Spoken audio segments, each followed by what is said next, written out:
Tere hommikust! Tere tulemast kuulama pühapäeva hommikukohvi koos Heike ja Kaiga.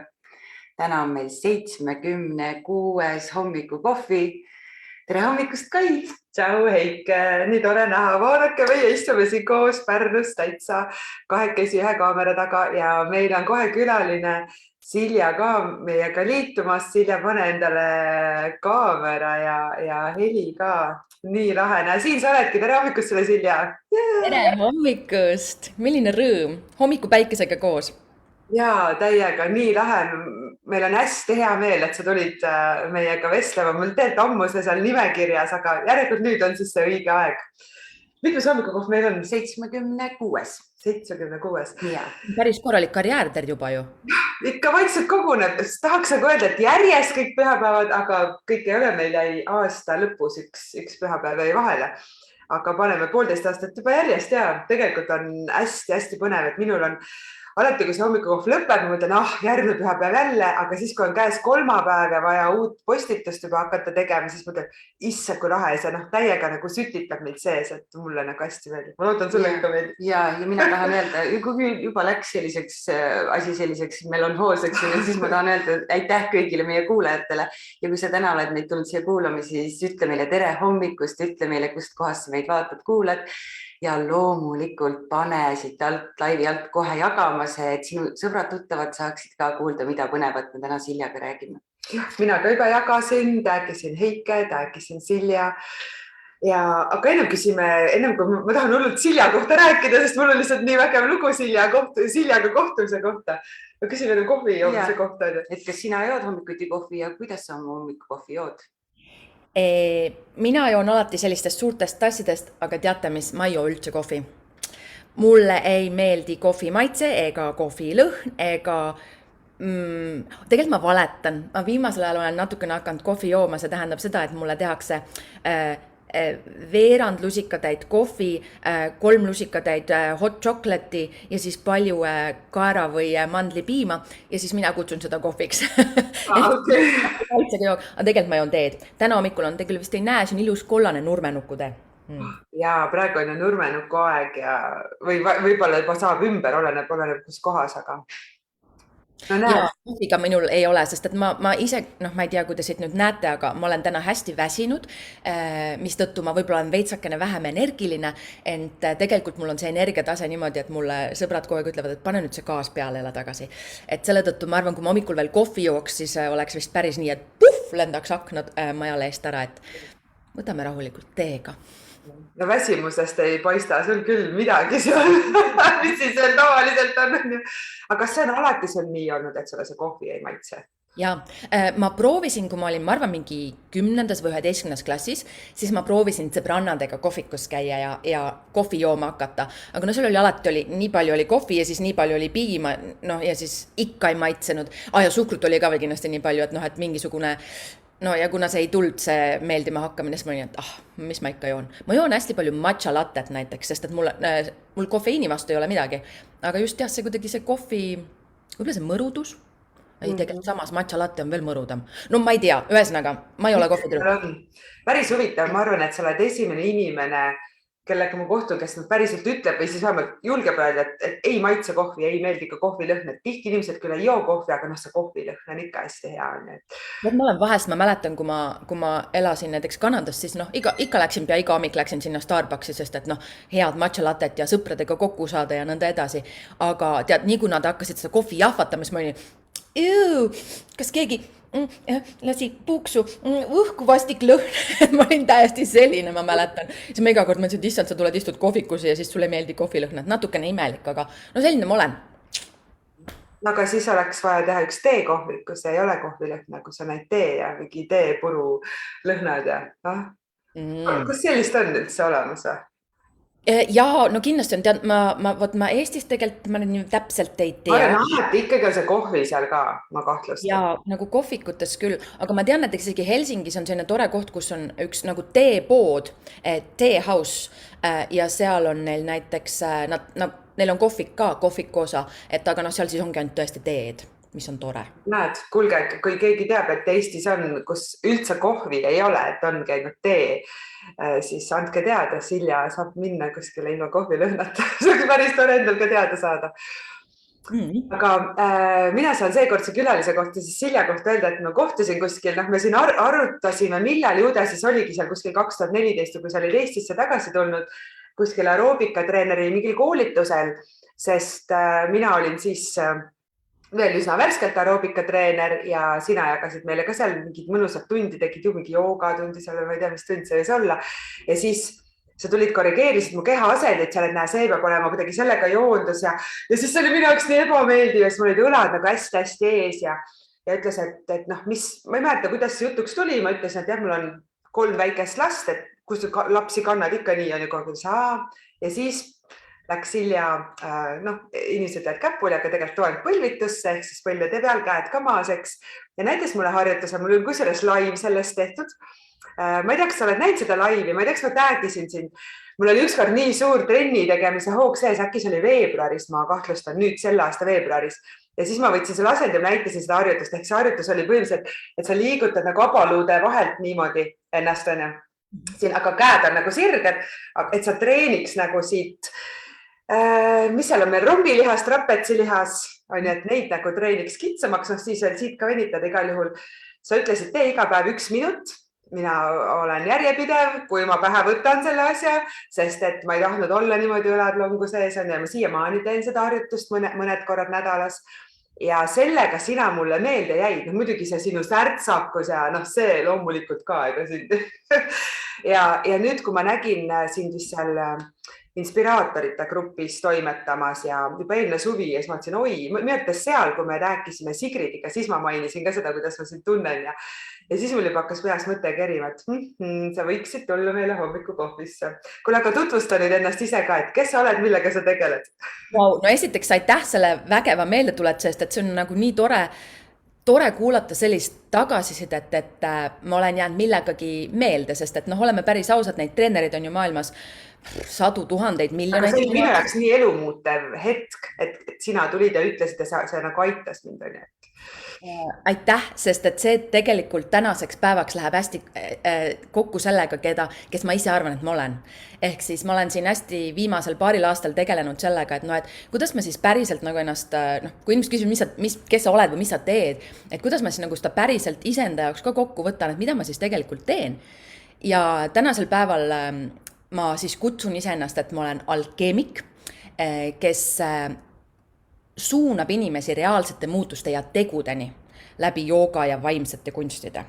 Ehk siis, ja miks siis nagu siis alkeemik, nagu me siis teame, alkeemik on ju see, kes aitab muuta midagi siis kullaks, on ju.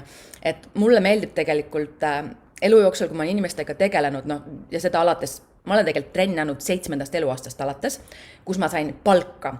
Ma mäletan, ma olin 1. klassis ja siis ma läksin oma lasteaia vana rühma juurde ja siis nad ütlesid, et tead, meil on siin üks sõimerühm, kellel oleks vajaks tundi anda. Nii et ma andsin nendele 2-3-aastastele pudinatele, andsin siis trenni ja ma sain sellest raha. 7-aastaselt. Ja 7-aastaselt, nii et ma olen terve elu tegelikult nagu siis inimestega tegelenud ja ma olen alati kuidagi suutnud märgata, et kui ma inimestega kohtun, siis minu jaoks ei ole tegelikult oluline, kes ta praegu on või et nagu millega ta tegeleb, aga mulle kuidagi, ma näen seda tema potentsiaali, ehk siis kes ta ise tahab olla ja võib-olla kelle suunas ta tahab liikuda. Ja võib-olla nagu me ju teame, ega siis kõik inimesed ei ole alati sellised, et nad esimesel kohtumisel avavad ennast täielikult, et panevad oma südame ja hinge ja kõik oma teod ja kõik oma ootused nagu platsile. Ent ma kuidagi suudan sealt seest ikkagi selle nagu niimoodi välja siis kas ainult ise näha või nad isegi sageli avavad ennast niimoodi. Ja seetõttu siis mulle tundub, et see alkeemik ongi täpselt ju see, kes aitab sellel suurel, ütleme sellel briljandil sealt seest välja tule, et alkeemikud küll rohkem kullaga, aga jah, mulle kuidagi tundub, et see on see minu tee. Ja nagu see, kui sa just ütlesid see, et see oli sinu jaoks elu muutev, siis mulle praegu nagu tulid külmavärinad, et vau, tegelikult see ongi ju see, mida ma tahan teha ja mida ma tunnen, et ma teen, nii et aitäh, et sa andsid selle tagasisida. Aitäh sulle ja ma arvan, et see ongi see suurim ju, ma ei tea, tänu või tunne, kui sa inimestega teed koostööd ja aastaid hiljem keegi ütleb teada, see asi, sest see tulemus on ju näha hiljem ja ta tuleb ja päriselt ütleb, et minu arust on see hästi-hästi tore.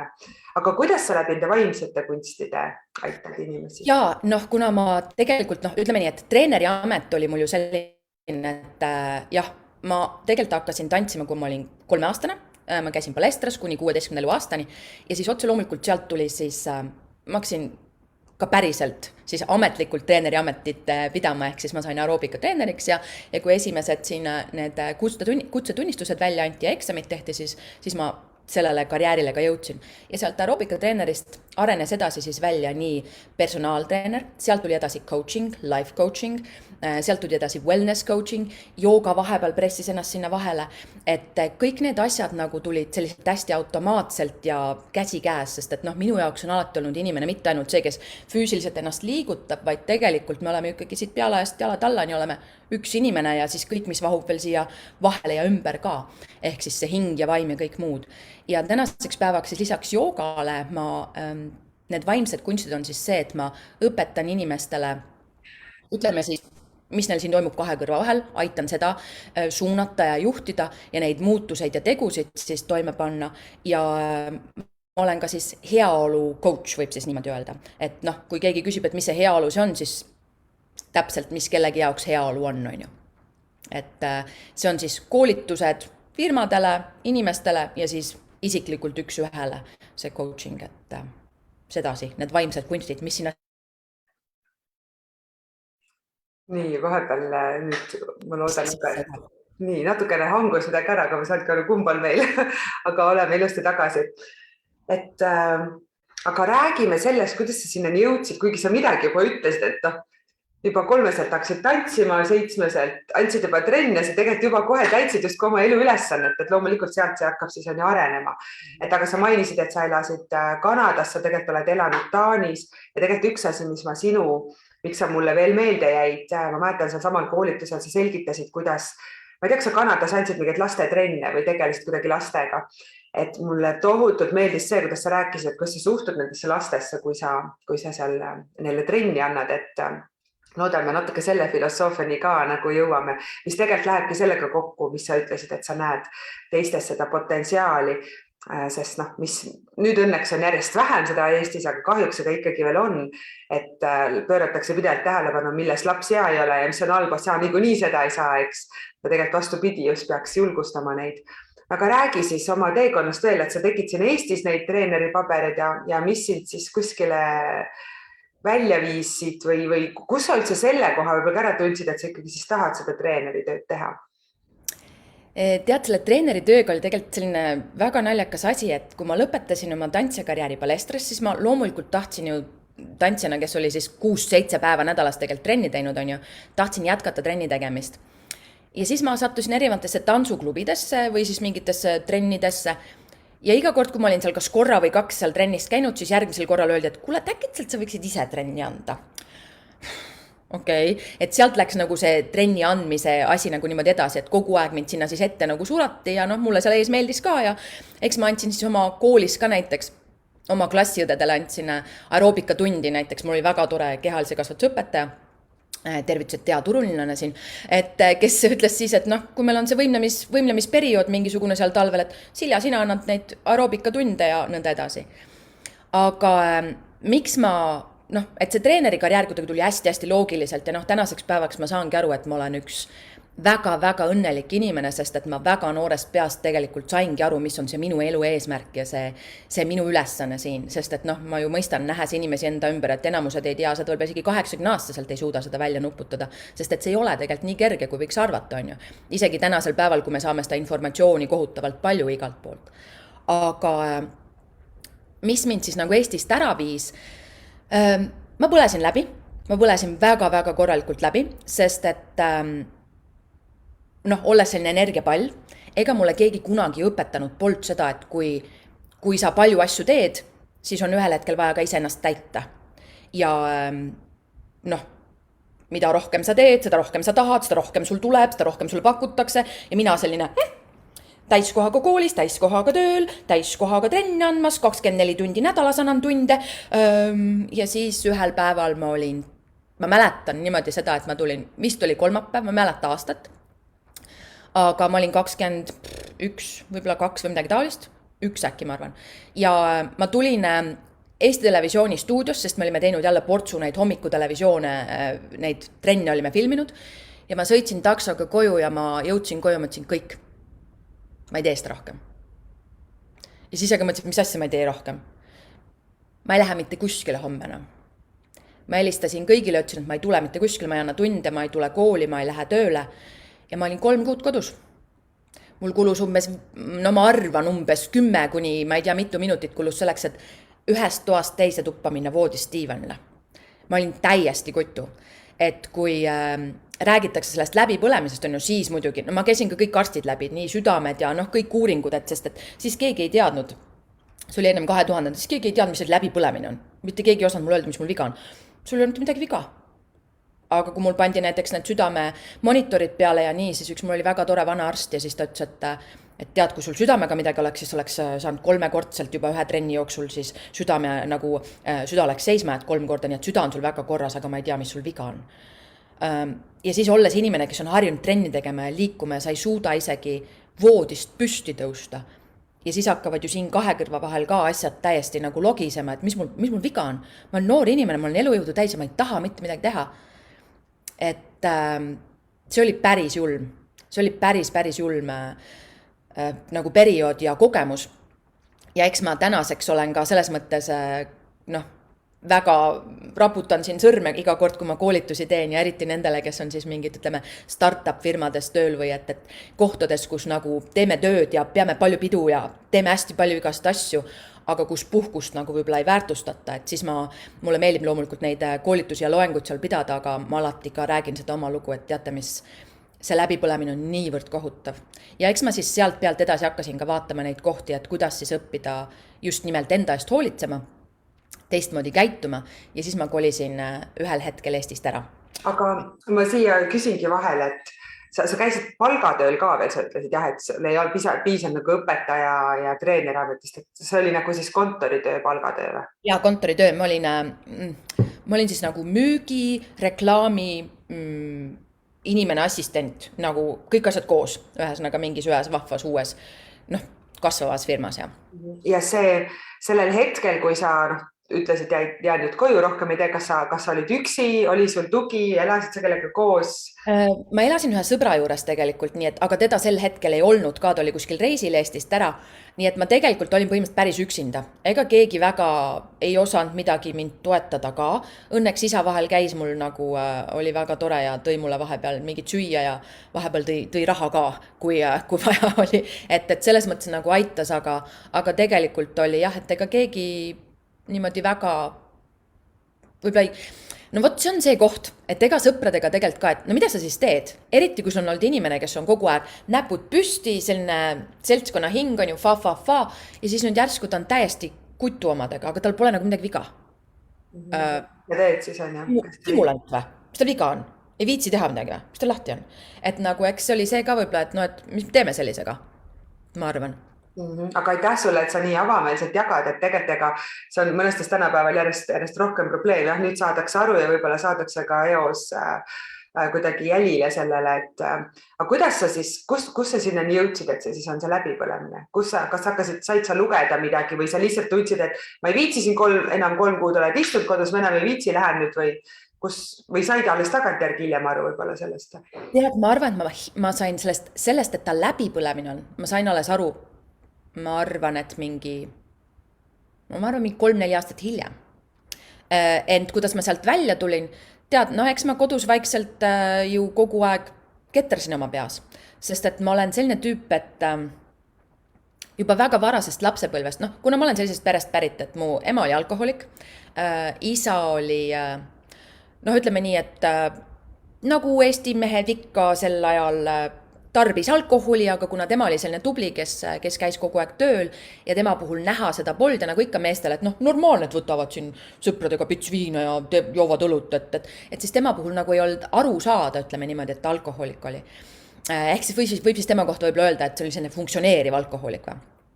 Et kuna mu ema oli jah selline, et oli seal nii füüsilist kui vaimset vägivalda ja kõiki muid selliseid asju, siis ma väga, väga noorest peast ja kuna mu isal oli siis veel see ka, et mina noorest peast ei teadnud seda, aga tal tekkis teine pere, milleks ma tänaseks päevaks olen väga tänulik, et mul on õde ja me oleme väga lähedased ja kõik see on väga tore.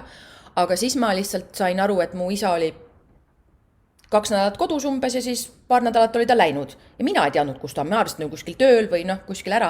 Ja loomulikult need perioodid, kui mu isa kodus ei olnud, siis oli ju mu emal tavaliselt joogiperioodid ja siis see oli päris hirmus, ütleme niimoodi. Et siis ma pidin juba iseendaga nagu tegelema hakkama, et kuidagi kõiges selles hirmsas üksi olemises võib ellu jääda, sest et ega väikse lapsena mina ei julgenud kellelegi rääkida, mis mul kodus toimub. See oli kõige kohutavam asi üldse, kui et keegi teada saab, et mu ema on purjus või et mu ema joob. Seda ma varjasin kogu kõigega, mis mul oli, et mitte keegi sellest teada ei saaks. Mis tähendab seda, et aga enda sees ma kogu aeg pidin asju lahti mõtestama enda jaoks selgeks saama. Ja eks ma tänaseks olen mõistnud ka, et tegelikult mul on antud, ju ma siis tulin siia maailma sellisena, et mul oli see oskus iseendaga hakkama saada, iseendaga toimetada. Ja tulla sealt terve naha ja suhteliselt terve vaimse olekuga välja. Ja ma arvan, see aitas mul ka tulla sellest läbipõlemisest. Et ma tegelesin iseendaga ja rääkisin endale seda, et näed, nüüd läheb juba paremaks, näed, lähme nüüd jalutama, kuule, kaua sa siin ikka istud, et näed, nüüd ei ole enam nii raske ja tekitasin endast seda võib-olla siis sellist sealt kergemini august välja tuleku protsessi. Et kui see kuidagi seletab seda lahti, et kuidas ma sealt välja tulin ja tänaseks päevaks ma olen loomulikult õppinud, mis see läbipõlemine on ja kuidas seda kuidas aru saada sellest, et see läbipõlemine on ja mida siis teha ja et on erinevad variandid läbipõlemisest, et on mentaalne ja et on füüsiline ja vaimne, et see kõik on nii erinev, et see ei olegi nii, et sa tunned, mina muidugi põlesin kõiges on ju. Jah, siis tuli juba nii suurelt on ju see käis. Ja. Nii, ja kus siis sul sellel hetkel tuli see, et sa lähed välismaale, et saigi kõigest Villand või mis? Jaa, tegelikult oli nii, et sai ka Villand, aga mul oli siin läbi treeneri töö. See on üks maailma toredam töö, ütleks mina selle peale. Ma olen täitsa nõus, jah. Ja miks ta veel kõige toredam on, sest et kui on koolitused ja coaching ja selline, et siis inimesed otsivad mind ja leiavad mind kuskilt läbi kellegi ja läbi midagi. Aga treeneri töös on tegelikult nii, et eriti vanasti, kui see aeroobika oli megapopp ja mul oli mingi 80 inimest korraga tunnis, on ju. Ja siis, et seal oli nii palju erinevaid inimesi, erinevat tüüpi, erinevatelt elualadelt, on ju, kõik, kes sinuni jõuavad. Ja kellega sa suhelda saad. Ja siis mul tekkis üks väga-väga tore sõbranna, kes tegelikult oli taanlanna ja tema ja tema mees olid siis siia tulnud, tema mees oli siia tööle tulnud. Ja siis me olime parimad sõbrad tõesti, me tegime kõiki asju koos igal pool ja siis ühel hetkel nad kolisid Taani tagasi. Süda läks pooleks ja kõik muud sellised asjad. Ja mina just olin lõpetamas ülikooli. Ja siis ta ütles, et kuule, aga miks sa ei tule edasi õppima siia Taani? Sel ajal me ei olnud Euroopa Liit ega midagi, on ju, sel ajal oli vaja viisasid igale poole. Ja siis ma mõtlesin, et kuidas see võimalik oleks ja siis ta ütles, et kuule, tead, mina olin Ameerikas nii, et aga proovi sina ka, et Taanis on kindlasti ka need au pair neid programme. Ja au pair on siis tegelikult see peres elav, tavaliselt on need küll tütarlapsed, aga neid on ka haruharva noormehi, kes leiavad ühe pere, kellel siis tavaliselt on väiksed lapsed, sa aitad lastega, sa aitad peres midagi teha, aga sa tegelikult oled seal õppimas kultuuri ja seda ühiskonda ja oled siis uues keskkonnas ja õpid seda tundma. Et vaata, leia see programm. Mina olen selline, kui ma midagi tahan, kohe, ma olen selline manifesteerija, see on täiesti müstika. Tahan, õhtuks on olemas. Ja enam-vähem nii oli ka, sain kohe mingi toreda pere, läksin sinna kohale, nad kutsusid mu külla. Põhimõtteliselt oli nii, et esimesel päeval, kui ma uksest sisse astusin, nad juba enam-vähem ütlesid, et kuule, palun tule, et lepime kokku, et sa tuled meile. Et tavaliselt see protsess nii kiiresti ei käi, et nad ikkagi uurivad ja otsivad ja vaatavad. Neil oli kohe, et sa pead meile tulema. Ja tänaseks päevaks loomulikult on need, kuigi need lapsed on juba väga suureks kasvanud, siis nad on mu õed ja vennad, on ju, et seal olid kaksikud poiss ja tüdruk, nad polnud siis veel aastased ja siis oli 3-aastane poiss. Et sinna ma siis kolisin ja ma elasin tegelikult nende juures hästi pikalt, kuigi ma nagu au pair'ina olin seal ainult mingisugune, ma arvan, 3 aastat võib-olla, aga noh, ma ütlen, nemad olid mu ema-isa ja nemad olid mu õed-vennad, siis ma elasin seal pikalt, kui ma veel läksin tööle ja läksin kooli seal. Nii et jah, ma tekitasin endale seal sellise uue perekonna ja uue elu, et issand, kui vägev, sa hästi tunnennud ennast ära, ma läksin nagu USA-sse au pair'iks on ju, et mina jäin ka palju kauemaks, sest kõik nii hästi klappis ja siiamaani suhtlen nende inimestega hästi vägev, see on nii võimas. Ja et noored, kasutage seda võimalust maailma näha on ju. Täielikult, sest et ma arvan, et see on vaata selline, kui sa muidu kolid uude riiki ja kui sa kolid riiki, kus sa ei oska keelt näiteks, et noh, mina kolisin ju Taani, noh, ma ei tea, te olete kindlasti kuulnud taani keelt, on ju, soe kartul suhu ja siis ka pikad sõnad ütlevad, mitte midagi aru ei saa, on ju, ja sa oled nagu täiesti õhtuks kapsas, sest et sa ei mõista, mis siin toimub sinu ümber, on ju. Ja kui sul siis on veel riik, kus sa ei jaga keelt, kultuurist aru ei saa, sa oled täitsa üksipäini, sul ei ole mitte ühtegi tuttavat, ehk siis sa hakkad nullist peale, sul on see turvavõrk puudub täielik on ju, või see võrgustik, siis see perekond, ma arvan, on nagu mega vägev koht, kus olla, sest et nad võtavadki ju sind, kui sa satud heasse perekonda, mida ma arvan, et siis sina, Kai, ja noh, mina kindlasti ka sattusin, nad võtavad sind ju pereliikmeks, ehk siis sul on see turvavõrk olemas. Ja ma toon ühe hea näite, mis selle turvavõrguga minul siis nagu oli, et noh, loomulikult nagu noored inimesed ikka leidsin ma ka seal endale siis elukaaslase ja juba töötasin ja juba enam ei elanud oma selle perega koos, elasin juba oma elukaaslasega.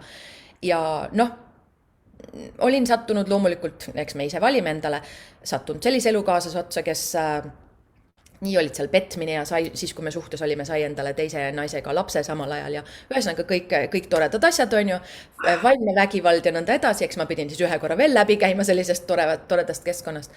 Ja siis ma mäletan, kui ma lõpuks võtsin selle jõu kokku, sest noh, olete ju kuulnud inimesi, kes elavad vaimse vägivallaga või ükskõik millises vägivaldses suhtes, et ega see jõu kokkuvõtmine ei ole väga kerge, et sealt välja tulla sellest ringist.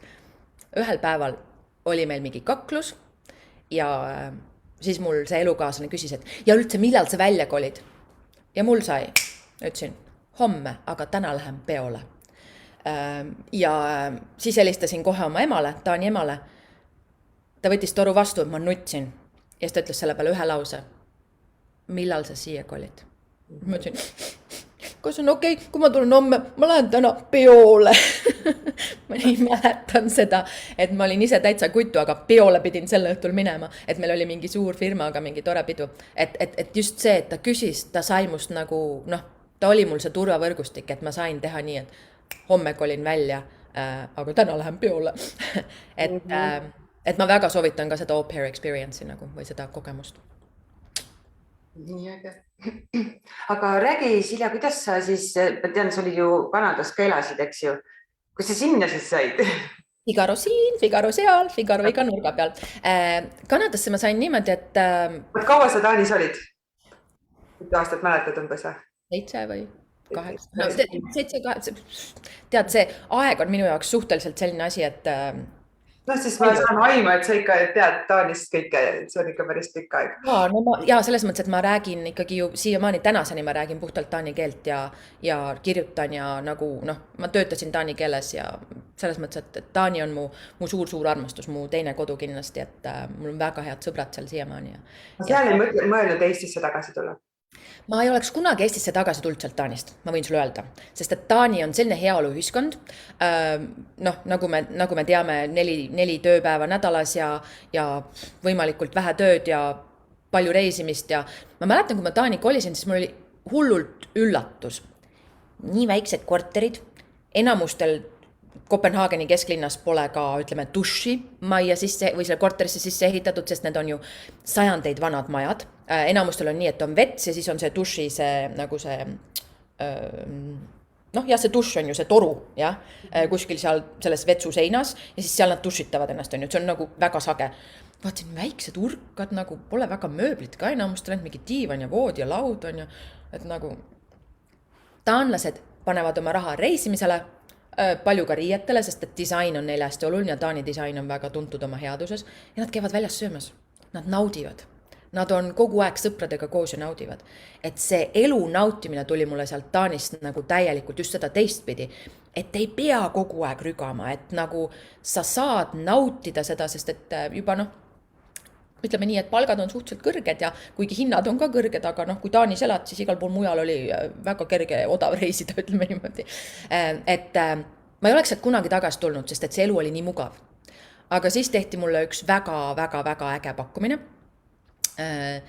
Ja see oli siis aidata ehitada siin Tallinnas Arigato keskust täitsa algusest peale ja ehitada spordikeskus, see spordiklubi on ju. Ja ehitada see niimoodi, et seal oli, siis oli veel kroon, see oli mitu, kas see oli 150 miljonit või palju see oli suur projekt ja ehitada nii, et ma saan nii projekti siis nagu maja projekti panna oma nägemuse, kui ma saan kujundada kogu selle, et kuidas see spordivärk seal toimib ja kogu fitnessi ja treeningute pool oli siis minu hallata, inimesed tööle võtta nagu kõik, ehk siis ma saingi kogu see asja kujundada nullist. Ja ma mõtlesin nii, Taanis mulle tules elus sellist võimalust, et mulle antakse nii suur projekt juhtida oma nägemuse järgi teha, kuskil mujal riigis maailmas ma seda ei saa, see on võimatu. Ehk siis ma peaks selleks töötama aastakümneid, olema nagu väga vana, suurte, veelgi suuremate kogemustega selleks, et ma sinna jõuaksin. Ja siis ma olin, et ma ei taha Eesti tagasi minna. Aga see oli nii äge projekt, et ma ei saanud ei öelda. Aga ma ütlesin ka, et ma tulen ainult 8 aastaks. Sest et ma olin ikkagi Taanis elades Eestis külas käinud ja mul oli alati nii, et kui ma tulin siia, siis mul oli mingi stress. Ma tundsin, lennukirattad maandusid, mul tekkis kerge stressifoon. Ja siis ma teadsin, et ma igaks juhuks väga pikaks ei jää. Ja see oligi nii, 2 aastat ma siin olin ja siis selle aja jooksul ma leidsin endale võimaluse, et kuhu ma tahaks edasi minna. Ma ei taha uut keelt õppida, peaks olema keel, mida ma oskan. Paljudes kohtades eesti keelt räägitakse, järelikult, mis on keel, mida ma veel väga hästi oskan, inglise keel. Taani keel ka, aga peale Taani kuskil mujal ei seda ei räägita. Ehk siis ma mõtlesin väga loogiliselt. Inglise keel. Austraalia liiga kauge. Inglismaa liiga kastisüsteem. Ameerika kehva sotsiaalne süsteem, ehk siis see nagu heaolu on ju. Kanada. Ma olin kunagi Kanadast käinud ka, kui ma olin vist 13 Palestraga reisisime. Ja mul oli sealt nii head mälestused. Käisin üks kord reisimas Kanadas ja nii kui ma sinna jõudsin, mul oli nii, et ja siis ma hakkasin ajama nii, et ma saaks sinna jõuda ja siis oligi tore. Sel hetkel oli ta siis, praegu on ta ka Rhythmic Gymnastic ehk siis iluvõimlemisklubi, kus on eestlasest omanik Anneli Riga ja sinna ma siis tema juurde niimoodi tööle jõudsin ja toimetama seal hakkasin ja andsin lastele tunde, tegin rühmatreeninguid, tegin personaaltreeninguid, tegin coachingut, arendasin ennast seal ühesõnaga, sealt niimoodi see läkski. Kus sa seal Kanadas siis olid? Toronto, T-Dot. Toronto. Okay. Ja see projekt, kui me tuleme natuke tagasi, mis sa siin Eestis tegid, et see siis käivitus ilusti. See käivitus, seal oli küll, paljud Eesti inimesed teavad ka, seal oli väga suur jama, seal oli mingi suur pankroti värk, aga see oli, ütleme niimoodi, et seal olid tagataustad, millest tänase päevani, ma arvan, väga täpselt ei teata, mis seal tegelikult toimus, aga las see jääda, sest et... Jah, see ei ole meil ka tänase saate teemasin. Seal oli natukene sellist asju, aga tänaseks päevaks on Arigato endiselt olemas küll täiesti teiste omanike all, aga täna ma käin ka seal hot joogat andmas, nii et mul selle majaga ikkagi endiselt side on ja tore on vaadata, kui näen seal, et kirsipuud õitsevad, mida ise oled istutanud ja nagu selles mõttes. Et see maja on olemas, töötab, nii et jah. Ja, ma juba tahtsin uue teema juurde või tahtsin teada seda, et kui sa nüüd läksid sinna Kanadasse, kaua sa seal Kanadas olid ja miks sa Eestisse tagasi tulid? Ma ei tea, 4 või 4 aastat äkki või. Tead, lõpuks ma jõudsin siia niimoodi, et ma tulin ka oma passi pikendama. Ma tulin passi pikendama, mu õel sündis teine laps. Esimene laps oli mind näinud ainult arvutis, arvas, et ma elan vist arvutis, sellepärast, et iga kord, kui punane kaan lahti tehti, see oli tädi Silja. Ja ja siis mul oli ka seal dokumentidega oli nii, et mul oli vaja neid pikendada ja kuidagi ma siia jäin ja siis mul oli nagu valik, et kas ma lähen ühel hetkel Kanadasse tagasi elukaaslase juurde või ma jään siia ja siis, kui ma vaatasin neid väikeseid beebisid ja lapsi ja selleks hetkeks oli mul ka, ema oli, oma emaga ma ei olnud suhenud alates vist 19. eluaastast, sest et ta oli alkohoolik, on ju, nagu ma ütlesin, ja ma valisin sealt ära kõndida, aga tema poolt ka kordagi pärast seda minuga ühendust võtnud. Mu ema oli selleks hetkeks siit ilmast lahkunud ja me isa suri ka siis täpselt nii, et ma vist olin pool aastat siin olnud või kuidas see oli. Ühesõnaga, isa suri ka kohe siin ära, kui ma siin olin. Ja siis ma sain aru, et mul tegelikult ei ole ka nagu väga perekonda ja mul ei ole nagu väga rohkem juuri, et mul on mu õde, mul on mu õelapsed, õe perekond, õe mees ka on ju. Ja ma mõtlesin, et kui ma tegelikult tahan, et mul oleks nagu mingi side nendega, siis ma pean tegema selle valiku, et kas ma valin nagu jälle, et mina lähen 7 tuule poole, nagu teen omi asju ja hakkan looma kuskil midagi muud või et ma tahan nagu seda sidet tegelikult tugevdada. Ja ma olen väga-väga õnnelik, et ma selle valiku, kuigi mul oli päriselt Eestis esimesed 3 aastat, it was hell, võib inglise keeles öelda, et mul oli põrgu, siis tõlgime, kes inglise keelt ei oska. Ja oli selles mõttes, et mulle siin ikka üldse ei meeldinud. Mul oli juba sellepärast raske, et ma ei söö gluteeni ja sel ajal, kui ma tulin see 2014, siis ei olnud siin, ma läksin kuskile kohvikusse, ütlesin, kas teil midagi gluteenivaba on. Ilma lihata või oli küsimus. See mingi asi, mida teati väga. Et selles mõttes oli nagu väga, kõik asjad olid nagu ei töötanud. Aga ma olen nii tänulik, sest et tänaseks päevaks need 2 pisikest tüdrukut, nüüd on nad juba suured siin 8 ja 8 ja 11, et nad on mulle nii kallid ja tundub, et mina olen ka neile väga kallis ja et see oli nagu hästi-hästi õige otsus mul selles suhtes, et ma olen väga tänulik, et ma seda tegin. Kuigi ka see ei olnud üldse kerge, see oli ikka väga selline, et iga päev käis nii, et lähen tagasi, jään siia. Lähen tagasi, jään siia, nagu mu sees. Aga täna ma olen rahul väga. Aga samas, kui sa vaatad tagasi, siis see, et sa läksid sinna Taani ja läksid Kanadasse, see on osa teekonnast ja sa ei vahetaks seda millegi vastu, eks, et Absoluutselt mitte see, et ma need kõik asjad läbi teinud olen ja et ma olen alustanud oma elu nullist mingi 4 korda põhimõtteliselt, et Taani, Eesti, Kanada, Eesti, nagu täiesti ju ennem kui ma kuskile kolisin, põhimõtteliselt kõik asjad andsin ära, müüsin ära, nagu null on ja et ma lähen uude kohta, et ma olen alati olnud nagu see, et kui ma lähen, siis ma teen seda 100-ga. Ma ei ole nii, et äkki aga ma jätan kõik siia, et siis kui seal ei juhtu, et ma lähen alati täiega 100-ga ja teen seda südamest. Et ma usun sellesse, et selles on nagu see, kui sa lähed nii, et sa annad kogu oma energia sellele, kuhu sa lähed ja mida sa teed, alles siis sa saad seda ka 100% kogeda ja tunnetada. Et kui sa alati jätad endale mingi sellised, alati on ju võimalus tagasi minna ja alati on ju võimalus tagasi minna, aga et kui sul on nagu väga suured sellised, et mul on seal ju ikka kodu ja mul on seal ju need asjad ja siis ma arvan, et sa tegelikult ei suuda 100% sellesse kultuuri imbuda, sest et mina tegin mõlemas riigis ka selle valiku, et ma ei suhelnud väga palju eestlastega. Ja mitte sellepärast, et mulle eestlased ei meeldi, vaid sellepärast, et ma läksin ju kogema seda, mida kogevad inimesed, kes seal elavad. On ju, nagu 100%. Ja siis ma tahtsin päriselt tunnetada seda, et mis tunne see on. Ja ei, kõik, mis ma õppinud olen, absoluutselt need õpetajad, kellega ma kohtunud olen, et ka sinu õpetajaga olen ma ju koos koolitusel käinud endise Bob Proctoriga, on ju, et kõik, kes Põhja-Ameerikast, Toronto on selles mõttes väga, väga äge koht, kus sel hetkel oli veel ka väga suur selline, ütleme, spirituaalne ja selline enesearendamise nagu, ta oli selline sentrum nagu, et seal käisid kõik õpetajad koos. Et sealt ma sain nagu nii palju, et ei, mitte mingi hinna eest ma ei muudaks ühtegi sammu, mis ma astunud olen. Nii need head sammud, kui ka need sammud, mis tundus, et selles hetkes nagu nutaks oma pea otsast ära. Aga ei, väga, väga äge. Mis sa enda kohta kõige rohkem teada said sellise teekonnal? Võib-olla mõned paar asja tuleb meelde kohe. Jaa, ma arvan, et see kõige suurem äratundmine ja teadmine on mul alati olnud nendest kogemustest see, et ma saan iga asjaga hakkama. Vahet pole, ma võin nutta, ma võin nagu, et see hetk võib olla tunduda hirmus või raske, aga siis ma 2 sekundi pärast teen niimoodi ja ütlen, et okei, now what, et mis nüüd? Ja ma tean, et ma saan igal pool hakkama. sest et me tegelikult inimesed, noh, ma vahel küsin oma kliendi käest ka, et okei,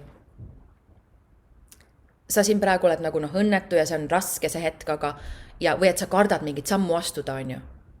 Aga vaata selja taha, kõik, mis sa teinud olen. Sul on 100% selline nagu track record, et sa oled kõigega hakkama saanud. On ju, iseennast vaadake ka. Kõik, mis te teinud olete, ei ole võib-olla olnud väga ägedad kogemused, et olete kõigega hakkama saanud. Igast asjast olete läbi tulnud, sest et te praegu olete siin. Elate, istute, naeratate, särate, on ju. Järelikult me inimestena oleme ikkagi väga vägevad. Me saame kõigega hakkama. Ja ma arvan, et see nagu, kui sa oled üksipäini kogenud sellised asju, et mitte ühtegi asja ei ole raske. Et ma arvan, mul on sellest tulnud ka see, et kõik, mis vaja on 15 sekundit huljulgust. Hingad sisse, hingad välja, ütled, küsid, astud sammu, teed ära. Et see on nagu see peamine. Ja teine asi, ma arvan, mis minuga on kaasa tulnud, on see, et tegelikult päris mitu asja, aga võib-olla teine asi, mis ma välja tooks, on see, et me kõik oleme tegelikult täpselt ühesugused inimesed. Meil võivad olla teised nimed, erinevad numbrid, erinevad värvid, on ju mingid, anname nimetused oma story või nendele juttudele veits teistsugused, aga tegelikult me oleme täpselt samasugused inimesed. Ja kui me vaatame kedagi teist, nagu eriti ma sain muidugi selle kogemuse Torontos, et kui sa istud lauas, sul on sõbrad, ütleme, sul on 5 sõpra, kõik on erineva nahavärviga, igaüks on erinevast usub erinevat usku, on ju, igal ühel on erinevast rahvusest, erinevast riigist pärit vanemad, ja siis sa istud seal ja te räägite nagu mingist lemmikfilmist või mingitest vaimsetest asjadest, siis sa saad aru, et issand, kui äge, me oleme kõik täpselt üks, me näeme nii erinevad välja, meil on erinevad nimed, mõnda nime ei oska kohe isegi teine inimene hääldada, on ju. Me võime ka rääkida erinevaid keeli, aga samas me kõik saame siin südame tasandil, saame me kõik teineteisest aru. Ja nagu see on võib-olla, mis ma praegu välja tooks. Ma arvan, et see on ka põhjus, miks kõik võiks vähemalt mingi aja kuskil välismaal veeta, mitte sellepärast, et mul on mingi välismaa seal, vaid et nähagi, mul oli eile terviseparadiisis oli lastega, siis ma istun seal mullivannis ja vaatan neid ees, mõtlen, et issand, kui vägevad nad kõik on. Jah, näed, et mõnel on võib-olla siin kõhukeis ja teine on hästi piitspeenike ja mõtled, see on lihtsalt ju nende keha, mis valikud nad on elus teinud, ja sa lihtsalt vaatad neid appi, kui vägev, nad on nagu kõik mingid rõõmupallid liiguvad siin lihtsalt ringi, või see on tegelikult hästi vinge, nii lahe, et sa selle just niimoodi välja tõid. Ja tead üks asi veel, kui ma nüüd siia siis sulle vahele segan, siis mida ma ka oma joogatundides alati kõikidele inimestele mati peal meelde tuletan, et elu ja jooga on liiga tõsised asjad, et neid tõsiselt võtta. Peab see fun olema asjas sees. Ja kui me ei naudi, mida me siin teeme siis? Nagu kelle jaoks me pingutame ja seda häält enda sealt välja laseme. Kelle jaoks me elame? Have fun, naudi.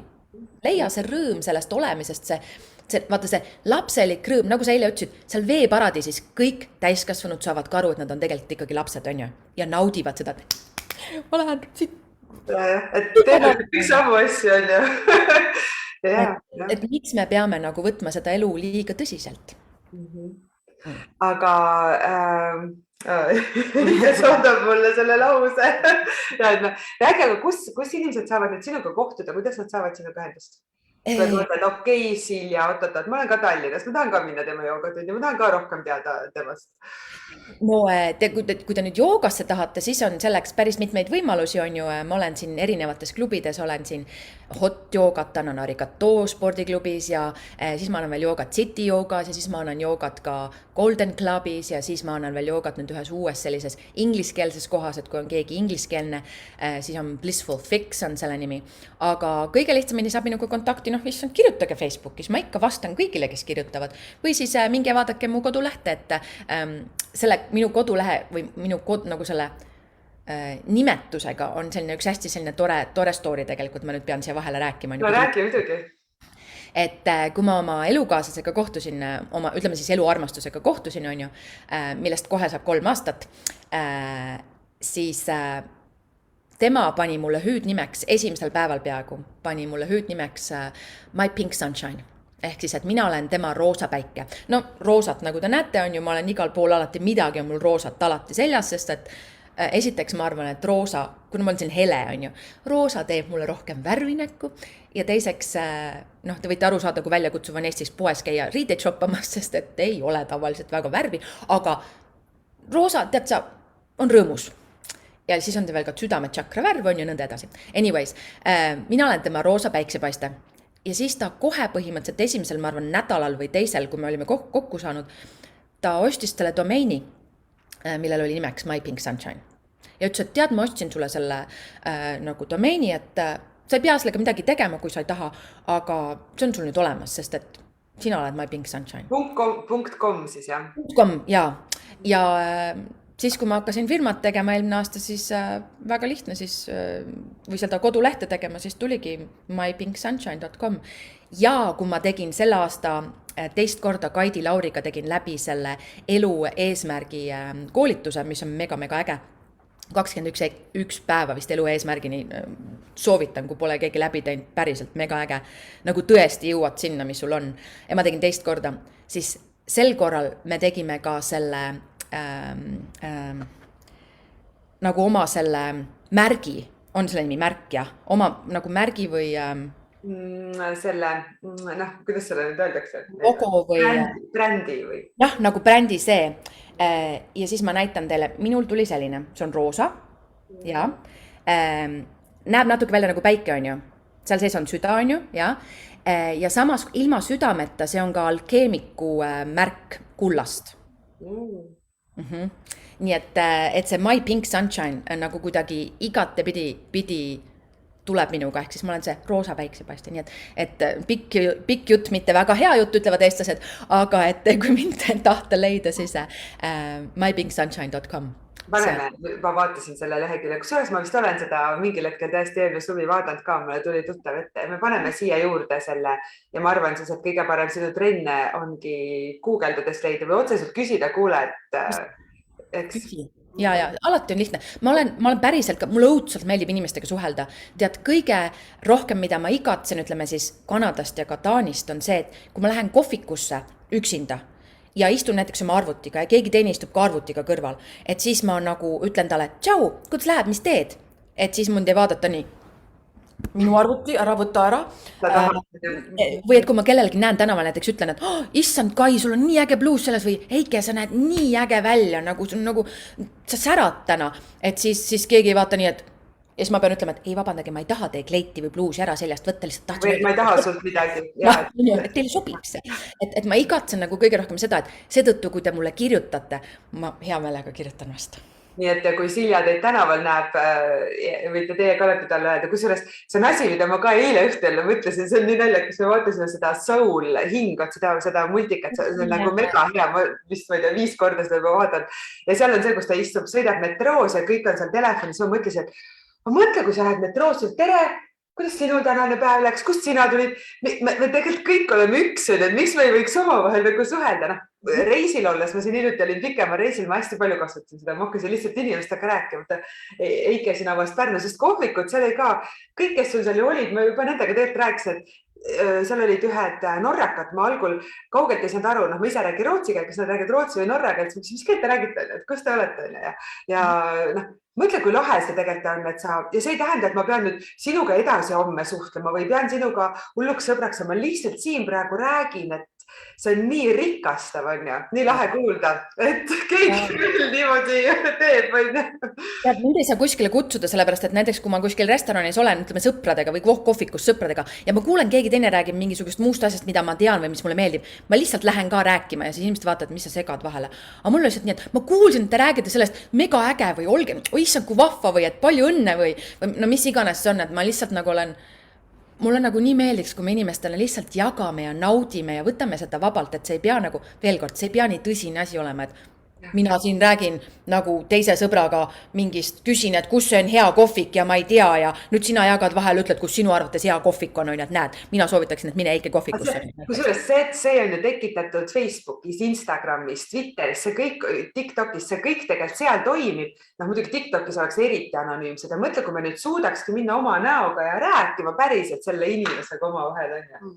Aga ma küsin selle peale, mis te arvate, mis seal hirm taga on? Mis see hirm on? Teised must arvavad, on esmane asi, ma arvan, ja ongi, et kes nüüd mina tegelikult, mis nüüd mina, et mina siin lähen nagu rääkima, nagu halloo, muidugi, äkki sinu arvamust just meil vaja oligi, eks, sest sotsiaalmeedias kõik see ju tegelikult toimib, kommenteeritakse või kuskil artiklites, kõik tahavad arvamust avaldada, aga mis siis, kui me päriselt räägiks oma vahel?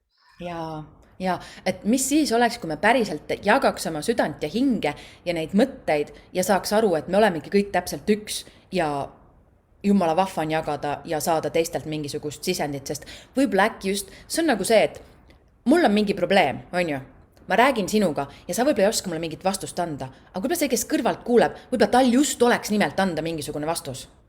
Ja, et see on tegelikult ju, mida koolis lastel tekivad küll oma sõbrad, aga ikkagi nad palju pannakse suhtlema oma vahel ja täiskasvanu, siis me hakkame käima mingis oma kastis, aga tegelikult me võiks samamoodi nagu suhelda ja rääkida, et lihtsalt see on väga lahe asi. Me hakkame otse kokku tõmbama, meil on üks küsimus sulle. Et Silja, mis on sinu igapäevased 1-2 harjumust, mis aitavad sind nii-öelda siis hoida sinu teekonnal? Värske ja säravana, nagu sa meil siin oled. Aitäh! Mu esimene harjumus on see, et ma hoian ennast. Ja see tähendab seda, et kui mul teinekord on mingi plaan, mida ma tunnen, et mõnel päeval ongi näiteks see, et ma ei jaksa või ma ei taha mingisugusel põhjusel, siis ma annan teada teisele poole, et ma ei jaksa, ma ei taha, ma ei saa, siis ma ei tee seda plaani näiteks. Et see on alati see, et ma kuulan iseennast väga. Ma usaldan oma keha ja ma kuulan seda, mida mu keha räägib, sest mu keha on alati kordades targem kui mu mõistus.